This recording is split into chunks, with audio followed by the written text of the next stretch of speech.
when we do this. Are we ready?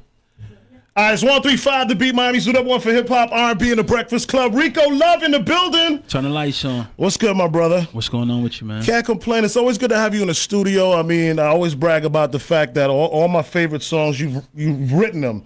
So like we're the same person in some kind of way, man. I mean, you just speak to everything I be feeling and thinking sometimes, man. And happy belated birthday to you. Thank you, sir. Man. Thank you so much, Rico. I appreciate that. You know, I asked this humbly for you to just please a few songs. I mean, that you've written, a few songs you've produced. I know lately you produced the stuff with the City Girls and Cardi B. Yeah, the City Girls twerk record. That's going crazy right now. It's a blessing, man. Super viral. Yeah, it's a blessing. Somebody said to me, "She's like, you reinvented yourself," and I said, "No, I did Ball for T.I. Yeah, with the same energy. I remember Ain't Worried About Nothing for French Montana. Yes. You know, and acting up for you know the MMG joint. And I've always done rap records. I did Fuckboy for Trina. Right. Like you know, I do rap stuff. Yeah, I started you do off as a rapper, and that's why I always like to start off to give a little bit of history, and then of course you go to stuff like Usher. There goes my baby, my ultimate favorite, or Mary J. Blige, Mr. Wrong, Beyonce, Sweet Dreams, Kelly Rowland, Motivation. So many, it goes on and on and on. So many, and then Rico, you don't stop from writing to producing, and then your latest project. Can we talk about that? Yeah. Stephen King's That album is like something that was very important to me. I released it on my birthday, December 3rd, and I just wanted to do a soft release of the album. I just wanted to have a project out because it was something that was heavy on my heart and something that was important to me, so I put out the album. Then what happened was I look up on iTunes and we had number 3 on iTunes. Wow. And I was just like bugged out at the reception, and now I'm looking up and we're doing like 4.5 million streams every month since the album came out. So streaming has really changed the game. It's changed the game, but also it's easily accessible, and that's what I think the benefits from it are. Gotcha. And I did a partnership with the Orchard. Shout out to Jay Andino and AG and Steve over there, who showed me so much love. But I just believe in ownership. I've always believed in ownership, and they give me an opportunity to partner with me to facilitate my dream and my vision, which gives me full creative control, 100%, which all of my label deals I've always had full creative control. You need it. You kind of do everything. but it's just a blessing to be able to create content that is true, that's meaningful, and I'm taking my time rolling it out. I got a video for the record called Shine that's coming out on Tuesday on the 12th. So, you know, I just want to keep continuously putting out music and doing what I love. But this time, I'm not giving myself so much pressure. I'm not putting so much pressure on myself to, you know, well, it has to do this. But now that I've taken away that pressure, I feel like the results is 10 times better than I could even imagine. That's good. So a part of being in the business that you're in and staying on top like you have consistently through the years on different platforms is kind of like moving with the times and understanding what's what and being able to adjust yourself. Absolutely.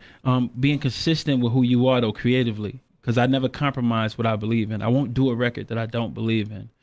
Even if I work with an artist that people may not respect. Right. I'll make sure that I give them the true essence of art and not just try to, you know, conform to what's going on right now. You know what I mean? Like with the City Girls record, a lot of people were like, "You work with the City Girls?" Or like, "Oh, I just did a rec session with Dream Doll, and I just did sessions with Sweetie, you know, and things like that, or Cash Doll as well." It's like I'm working with people who are hungry, who are want to learn and want to be better, but I'm giving them true art. I'm giving them what I know best, or what I grew up in legendary classic vibes. I could have easily given the City Girls another trap sounding record. I wanted to go vintage. I wanted to go Cash Money, No Limit type energy. I wanted to go New Orleans bounce. Like true.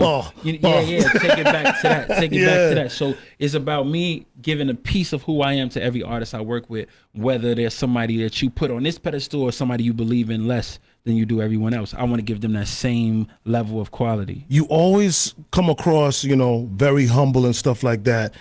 And you probably, you know, and I don't want to draw comparisons to insult, you know, him, but I just have to use him as an example. It seems to me you're so humble, but you don't like for instance, like a Timbaland, you know, like he's done a lot, but to me, you've done a lot, but you don't like try to make so much noise or be in everything like that. Like the most, how I know it's you involved is like, you know, your slogan, you know, turn the lights off and then boop, that's it. But you know what? First of all, I haven't done nearly as much as Timbaland, so that's first. You know what I mean? He's like a god in this game, but it's all about a matter of personalities, you know, and everybody's personality is different. And I'm a person who I believe that let the brand speak for itself. When we're talking about what I'm doing today, and I believe that that's important. Now, if you want to bring up the hits from back in the day, that's fine. But I think that my true motivation is I believe in the "what have you done for me lately" type energy. Right. So, and I know that the world does too. Yeah, and it keeps you hungry. They keep you hungry, but also you understand they're very critical.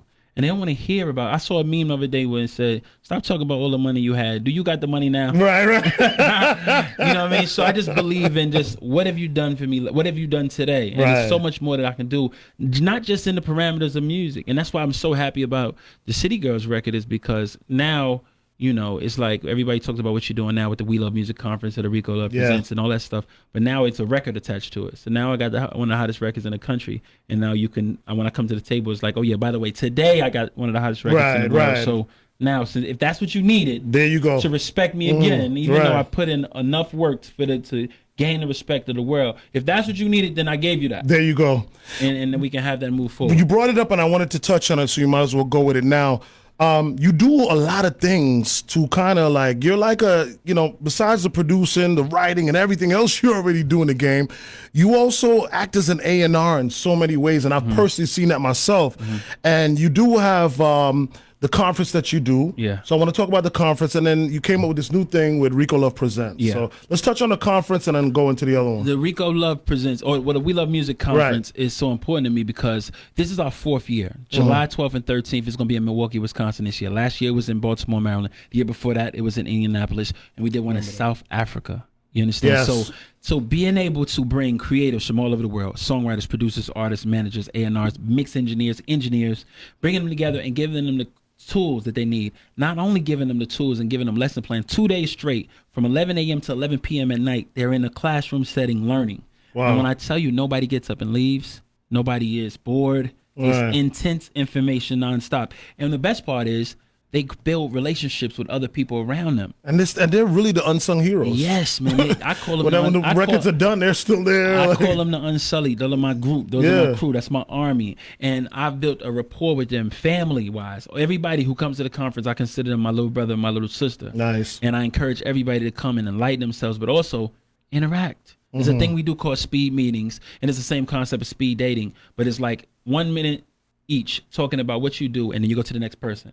You exchange information, and there have been alliances formed because of this conference, because of the speed meeting type of scenarios that we put together. And people grow and people get better. I've had people get record deals who came from it. I've had people get placements, publishing deals, and they can accredit it to their experience at the We Love Music Conference. So it's my passion. It's $175 for a 2-day event. Yeah, so you're not even hitting anything on the head. Yeah. Man. And then you got time. You got from now until July to save your money, get out there. I'm not leaving this thing making a ton of money. Right. That's not what I'm in it for. I'm in it for building a brand and understanding that it's more important for my brand and my name to mean something and affect change in the lives of people and to make $1 today, because I can make the dollar long term. My children will be able to reap the benefits of the work I'm putting in with the We Love Music Conference, as opposed to me leaving the conference and buying a new car. Right, you know right. So that's very important to me. So when is the next one? Next one is July 12th and 13th. You go to www.welovemusicconference.com to log in, and also We Love Music Conference at We Love Music Conference on Instagram. Okay. And you can kind of get all the information regarding that. All right, let's do a live break. We're gonna have about 30 seconds, so I'm gonna just do the presents. Oh, So we'll have like 30 seconds to kind of like, I'll set it up and you just go run with it. In your reflection, without a follow, without a mention, you gotta be. Man, I'm gonna tell you something crazy about this record too. It's Miami's New One for Hip Hop R&B in the Breakfast Club. We are 103.5 The Beat. Coming up next, got Kodak Black, Travis, and Offset with that ZZ plus Jeremiah with We. Rico Love is in the building hanging out.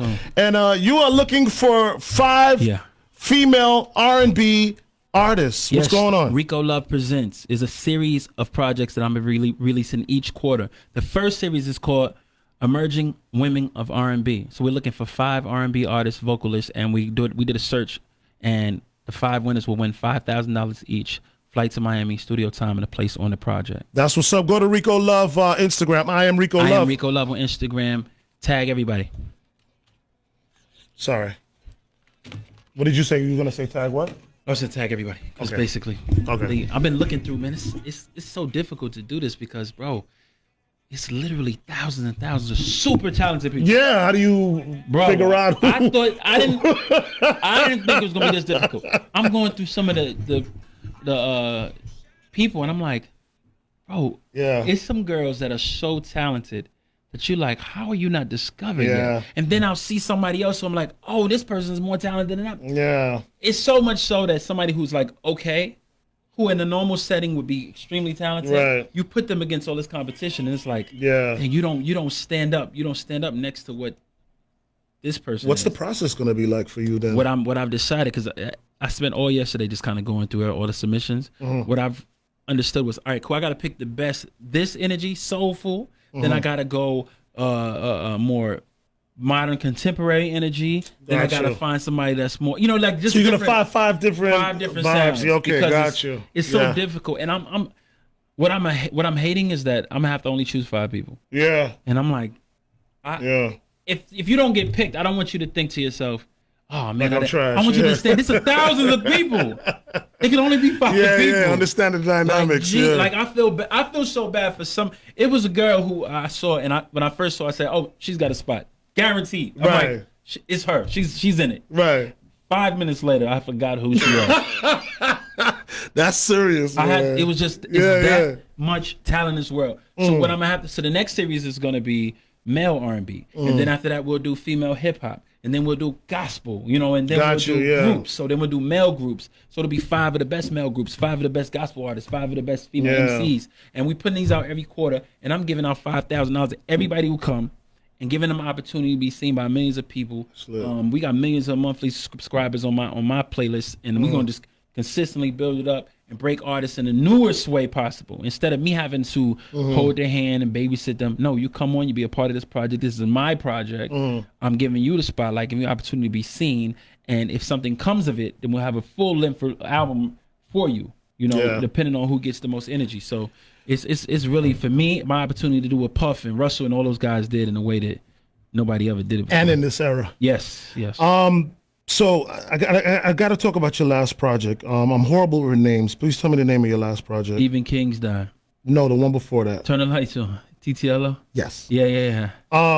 So at that time, you came out with, I would say, an R&B album, right?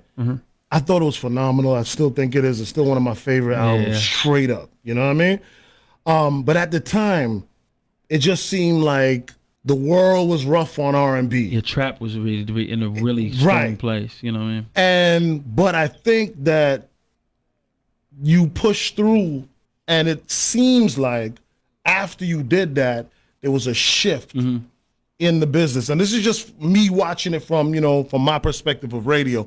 And as we see now, we have the LMAs. You can't stop with the R&B on radio right now.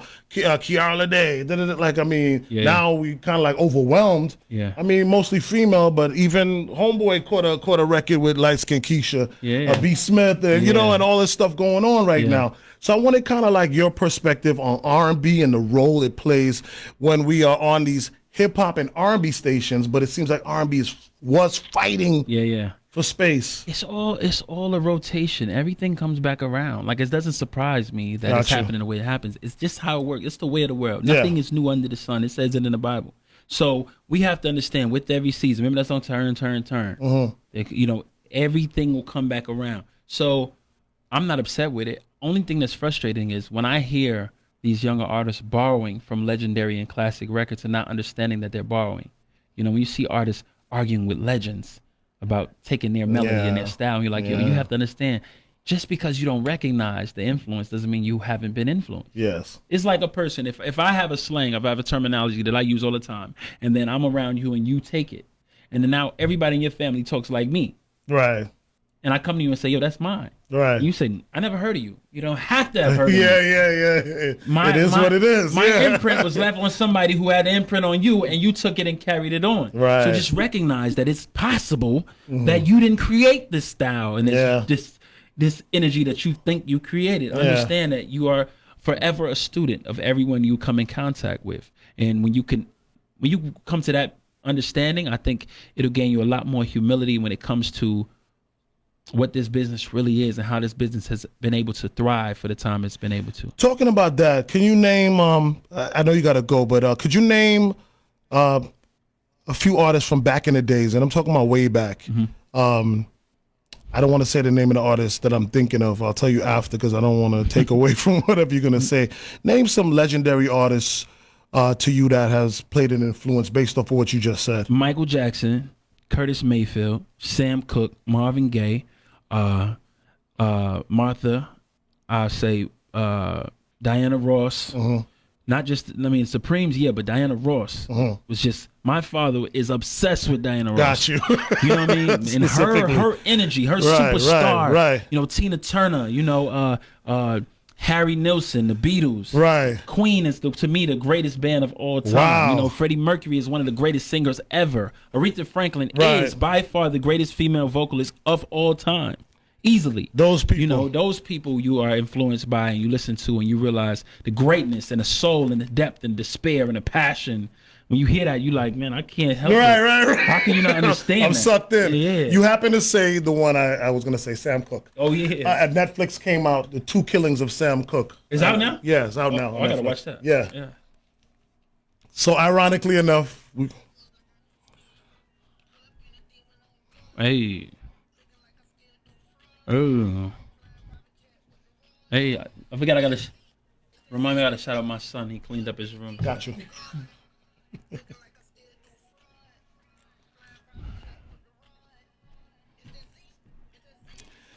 Hey, Smobby's the number one for hip hop, R&B, and the Breakfast Club. We are 103.5 The Beat. Papa keep live in the studio with my homie, the one and only Rico Love. Turn the lights on. How you doing, brother? Blessed. So we got in such a great conversation. Everybody could check it on IG Live, mine, yours.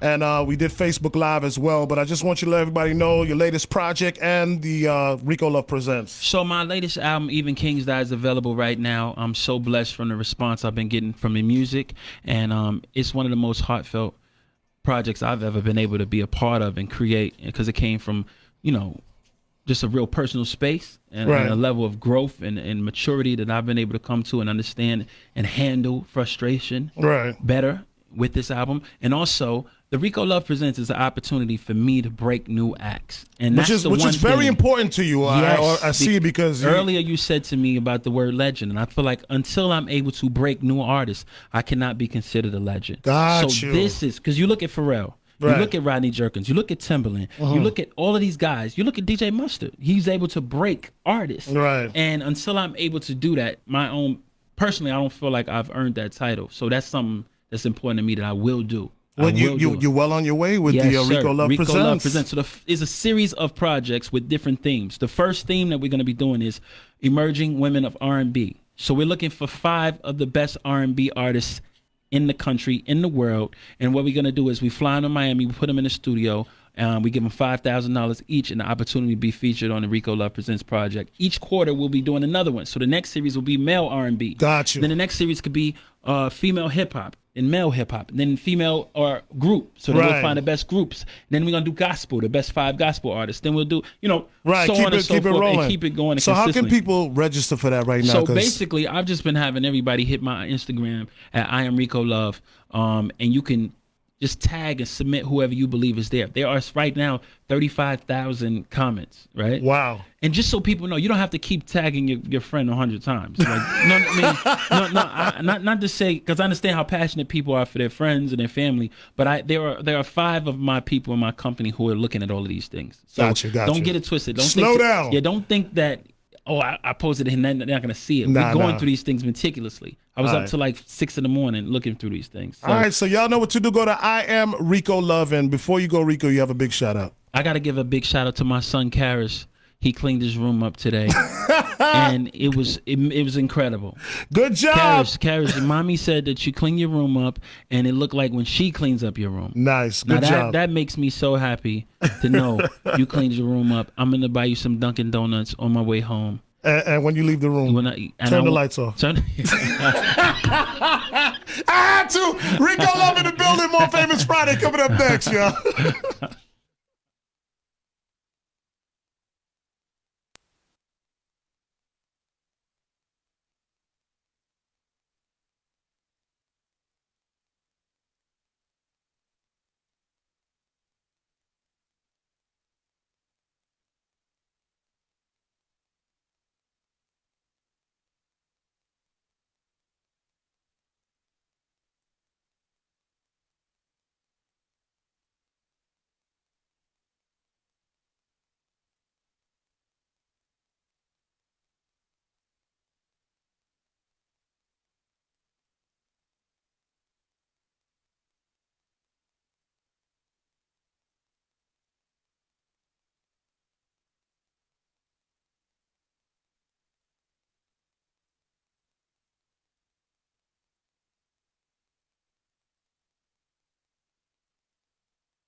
guys first before you walk in.